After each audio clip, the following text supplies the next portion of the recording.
Dan begitu kritisnya dia. Untuk apa kamu nulis buku ini? Apa tujuannya untuk pembaca? Tetapi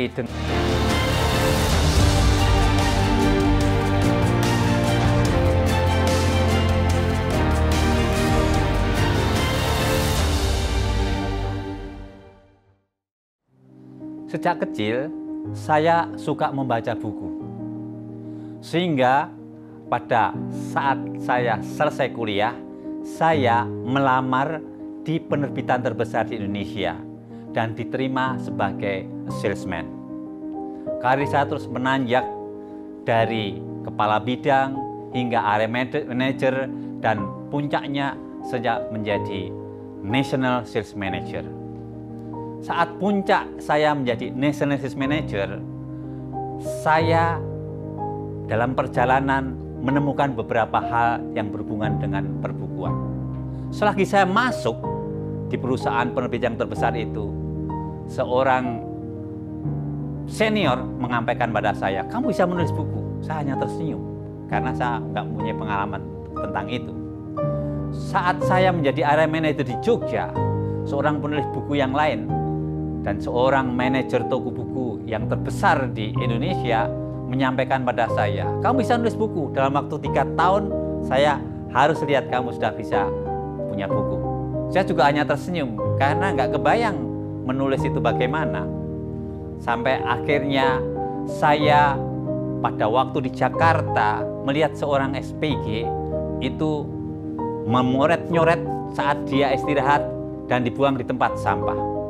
Saya tertarik, coretan-coretan apa yang dia tulis. Ternyata bagus sekali tulisannya, sehingga saya mendorong namanya Ayu Widya untuk menulis buku, dan akhirnya dia menulis novel yang pertama. Bahkan selanjutnya dia bisa menjadi juara kedua menulis novel tingkat nasional, dan salah satu bukunya bahkan dibawa dalam pameran buku terbesar Frankfurt Book Fair di Jerman. Saya juga pernah datang ke sana di tahun 2001 untuk mengikuti pameran buku selama seminggu di sana. Dan serunya, setelah Ayu Widya menulis 20 buku novel, gantian saya yang didorong oleh dia. Bapak terlalu banyak ngomong, Bapak harusnya bisa menulis. Sekarang Bapak duduk diam, saya rekam, saya catat apa yang dikatakan Bapak. Lalu akhirnya saya mengikuti dia. Dia yang dulu saya dorong menjadi penulis, sekarang dia begitu mendorong saya menjadi penulis. Dan begitu kritisnya dia. Untuk apa kamu nulis buku ini? Apa tujuannya untuk pembaca?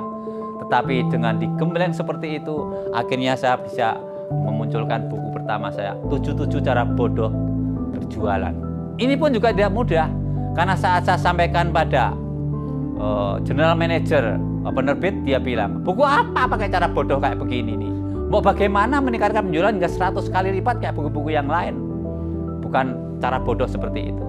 Tapi kekuatan dari mana yang saya rasa itu kekuatan dari Tuhan membuat saya berani ngomong. Biarlah itu cara saya, cara bodoh. Di luar dugaan, cara bodoh ini ternyata dahsyat. Buku ini menjadi bestseller, menjadi masterpiece, karena dalam 3 bulan, setiap 3 bulan dicetak ulang, sehingga dalam 5 tahun dalam 1,5 tahun cetak ulang 5 kali. Terjual 10.000 eksemplar, menginspirasi dari Sabang sampai Merauke, dari Miangas sampai Pulau Rote. Nah, lucunya juga, saya diberi kemampuan menulis oleh Tuhan pada saat saya menjelang pensiun, yaitu pada tahun 2018, pada saat saya diturunkan jabatan dari National Sales Manager menjadi salesman biasa di toko.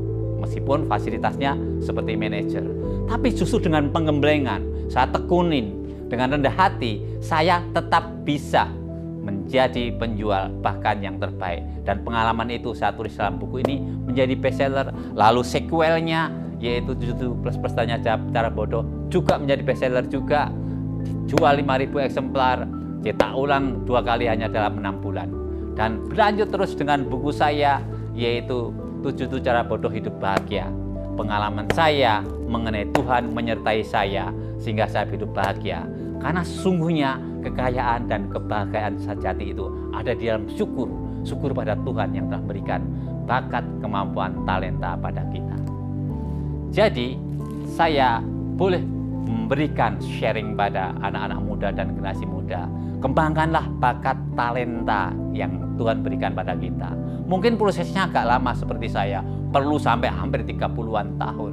Mungkin prosesnya juga agak lucu, mendorong orang lain, tapi orang lain itu akhirnya mendorong kita. Orang tua yang mendorong anak muda, tapi gantian anak muda yang mendorong orang tua. Kita harus terbuka. Dengan kita saling tolong-menolong, dengan menolong orang lain juga menolong kita. Sehingga saya menjadi penulis yang terkenal, dan sebentar lagi akan muncul buku saya yang kelima, 77 Keajaiban dalam Kehidupan. Buku saya berjudul Cara Bodoh. Cara bodoh ini bukan berarti bodoh nggak ngerti apa-apa. Tapi di balik itu ada penyertaan Tuhan.